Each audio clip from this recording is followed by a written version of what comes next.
Estimados alumnos, muy buenos días. Bienvenidos a la semana número 4. En esta oportunidad vamos a hacer un repaso de las sociedades más importantes del periodo llamado intermedio temprano. Nos referimos a la cultura mochica y la cultura nazca. Empecemos con la ubicación geográfica de ambas culturas. Haciendo una comparación, vemos que la cultura mochica se desarrolló en lo que es la costa norte del Perú. ¿Entre qué valles? Entre los valles de Moche, Valle Chicama, Valle Virú, ¿no? En el departamento de La Libertad. Después se va a extender hasta los valles de Chira, lo que es en la zona norte de Piura, acá, y por lo que es la parte sur hasta Huarmey.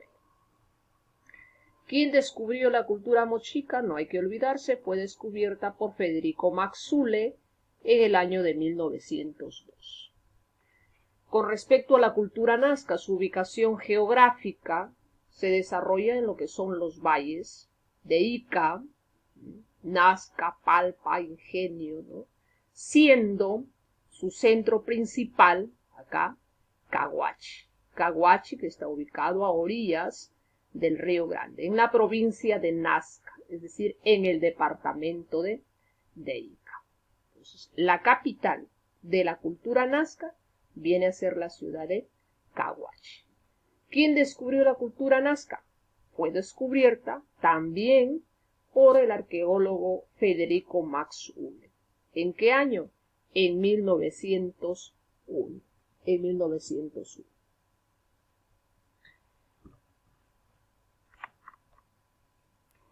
No olvidar que los nazcas se desarrollaron en la misma época que los moche, es decir, entre los comienzos o entre los años entre 100 antes de Cristo hasta los 700 o 800 después de Cristo. ¿Ya? Ahora pasemos a lo que corresponde a sus principales actividades económicas o su economía. Empecemos con la economía de los moche. Los moche entonces se dedicaron principalmente a la agricultura. La base de su alimentación fue el maíz. También cultivaron otros productos como lo podemos observar aquí.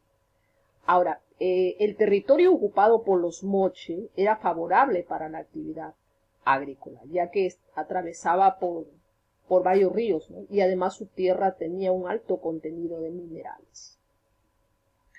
Asimismo, se van a dedicar a la crianza de camélidos, como las llamas, también a la crianza de cuyes, de patos, y también se dedicaron al intercambio de ciertos productos. También llegaron a construir canales de irrigación para poder incrementar el área cultivable. Con respecto a las actividades económicas, ¿no? La economía nazca, vemos que también ellos se dedicaron a la agricultura. Lo podemos observar, fue su principal actividad económica. Pero los nazcas tuvieron que enfrentarse a un entorno natural desértico, porque las lluvias eran muy escasas. Para ello, entonces, aplicaron una notable tecnología hidráulica. Tuvieron que construir acueductos, pozos, ¿no? Canales, los llamados puquios u ojos de agua, que le permitieran abastecer permanentemente de agua los terrenos cultivables. Por eso es que a los nazcas se les considera como los amos del desierto, porque supieron dominar la naturaleza aplicando la tecnología hidráulica. Los grandes ingenieros hidráulicos se les conoce. Entonces lograron así desarrollar una agricultura sólida, ¿no? Principales cultivos están el maíz, también el frijol, la calabaza, zapallo, ají, etc. Complementaron su actividad también con la pesca, por un lado, ya recolectando mariscos, pero también se dedicaron por ahí a ciertos tejidos porque cultivaron también el algodón, ¿no? Y para desarrollar ciertos tejidos y sus vestimentas. Ahora pasemos a la sociedad moche, ¿no? Una sociedad estratificada, clases sociales, donde la sociedad teocrática, una sociedad que estaba gobernada por el llamado Gran Señor Osiek, ¿no? Que reunía todos los atributos de poder político, de poder religioso, militar, ¿no? Entonces era el gobernante, representante del dios Ayapaye, que es el dios principal de los moche, ¿no? Después estaban la clase privilegiada y acompañándolo, que eran los sacerdotes, los llamados alae, ¿no? Sacerdotes y también sacerdotisas. Ellos pertenecían a la clase privilegiada, encargados del culto, ¿verdad? De las celebraciones religiosas. Compartían también los mismos privilegios con los militares, ¿no? Y tenemos después a los artesanos constructores, no eran libres, ¿no? Producían en talleres a base de modelos, pero estaban al servicio de los señores Cien. Luego estaba más en la base los campesinos, ¿no? Que eran las clases populares, que era conformada por la gran mayoría de la población. Aquí también estaban los pescadores, ¿no? Vivían en su gran mayoría en las aldeas. ¿Ya?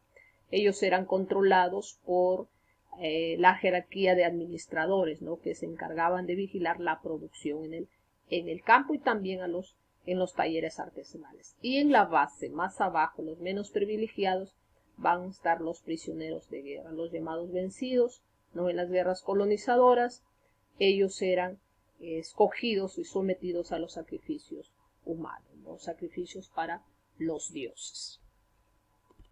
Ahora, con respecto a sus manifestaciones culturales y artísticas, podemos observar en su cerámica fue polícroma, globular, destaca el uso del gollete estribo, ¿no?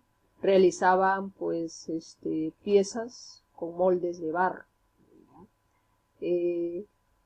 Los colores más usados, más predominantes, fue el ocre y el crema, ¿no? El ocre y el crema. Alcanzaron pues un alto nivel de realismo en sus piezas de cerámica.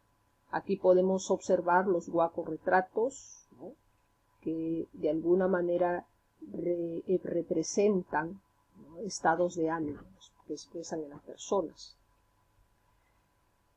También son considerados como los más grandes ceramistas de América precolombina. Aquí los ceramios moches suelen estar decorados, como lo podemos observar en esta imagen, con escenas rituales. En esta botella, por ejemplo, está representada una de las ceremonias principales, como es el sacrificio de prisioneros, ¿no? Y la presentación de sangre como ofrenda a su Señor Supremo. Vemos aquí entonces la iconografía religiosa, ¿no? En la cerámica moche. En cuanto a metalurgia, utilizaron el cobre, el oro, la plata, ¿no? Para poder fabricar aretes, narijeras, ¿no? Collares, diversos accesorios que eran usados sobre todo por el gobernante y su corte también en las ceremonias. En arquitectura, pues los arquitectos moche construyeron, como lo podemos observar, centros urbanos, centros ceremoniales en su territorio, los cuales estaban formados, por tanto, por plataformas de adobe que estaban dedicadas al culto y casi siempre decoradas con pinturas murales, ¿no? Además, también construyeron para la élite edificios administrativos también, talleres artesanales y también viviendas rústicas. Pero entre los principales destacan aquí, como podemos ver, a la Huaca del Sol, ¿no? Y a la Huaca de la Luna, ¿no? Situadas ambas en el Valle de Moche. Por su posición estratégica y los restos hallados en ella, se presume que habrían sido el núcleo de poder de los moche. Por ejemplo, en la Huaca del Sol fue probablemente un centro administrativo, mientras que la Huaca de la Luna probablemente fue un centro religioso, ¿no? Aquí hacían las ceremonias religiosas, sobre todo las ceremonias de sacrificio de sacrificio humano. Otros centros importantes tenemos, por ejemplo, Huaca Rajada, ¿no? En Huaca Rajada es aquí donde encontraron al señor de Zipa. La Huaca del Brujo también es otro centro que está ubicado en el valle de Chicama, ¿no? Aquí también en la Huaca del Brujo vemos los grandes centros de poder, vemos aquí en esta construcciones, ¿no? Pinturas murales que representan pasajes importantes de la vida religiosa de los moch, ¿no? Además también en este complejo arqueológico llamado el Brujo, ¿no? Está lo que es la Huaca de Cao, y ahí se encontró a lo que es lo que se llama la señora de Cao, ¿no? Eso fue en el año del año 2006, ¿no? Se descubrió la tumba de la señora de Cao. Entonces, esto que representa esta sacerdotisa confirma, como hemos dicho, la importancia que tuvo la mujer en la antigua sociedad moche. Ahora pasemos a la sociedad nazca, ¿no? La sociedad nazca fue una sociedad militarista, una sociedad aristócrata, con una marcada diferencia.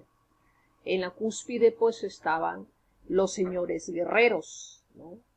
Que eran la élite. Ellos, según los estudios, los guerreros o señores nazcas fueron una clase privilegiada, una clase temida, respetada, no obedecida. Luego están los sacerdotes, ¿no? Que eran aquellos que tenían el control y el pronóstico del tiempo y también leían el futuro de las personas. Luego tenemos ahí a los artesanos, pero estos artesanos que tenían de alguna manera, algunos de ellos, cierto privilegio en comparación a la masa popular, pero estaban bajo las órdenes, bajo la administración, ¿no es cierto?, de los administradores, ¿no? de la élite. Y como base principal de la sociedad, ¿no?, va a estar el pueblo, ¿no?, que se dedicaban principalmente a la agricultura, a la pesca, a la caza, a la artesanía, digamos, va a ser la masa popular sometida. Ahora, con respecto a sus manifestaciones culturales más importantes, tenemos la cerámica de los nazca fue polícroma, ¿no?, y pictórica, es decir, usando hasta 11 colores, 190 matices o combinaciones, ¿no? Con azapuente, motivos de animales, ¿no?, que representaron sus cerámicas, cabezas de trofeo, guerreros, etc. Utilizaron la técnica de precocción, es decir, pintaban sus cerámicos antes de enviarlos al horno. Además, también por la técnica de llamado horror al vacío, no dejaron en ninguno de sus cerámicas algún espacio sin pintar. Además, aquí los nazcas también fueron músicos. Vemos aquí en sus cerámicas donde están representando, ¿no? Incluso se dice que llegaron a conocer hasta 12 sonidos. Entonces han dejado tambores, quenas, antaras. En cuanto a arquitectura, su centro principal, considerado como la segunda construcción de barro más grande de América, es Caguachi, ¿no?, con grandes pirámides ceremoniales. Es el principal centro urbano y es la capital de la cultura nazca, ¿no? También tenemos la Estaquería, ¿no?, que es otra también que se encuentra cerca de Caguachi, ¿no? Está compuesta, ya dijimos, por 240 postes. Se ignora hasta ahora, ¿no?, cuál es su función.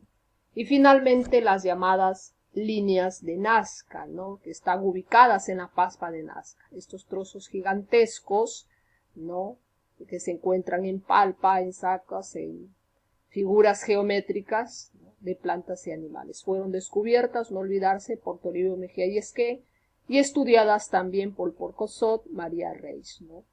Posibles eques comunicativos de lugares sagrados, se dice que probablemente fueron, aún no se tiene con certeza, pero hay muchas teorías sobre su significado, ¿no?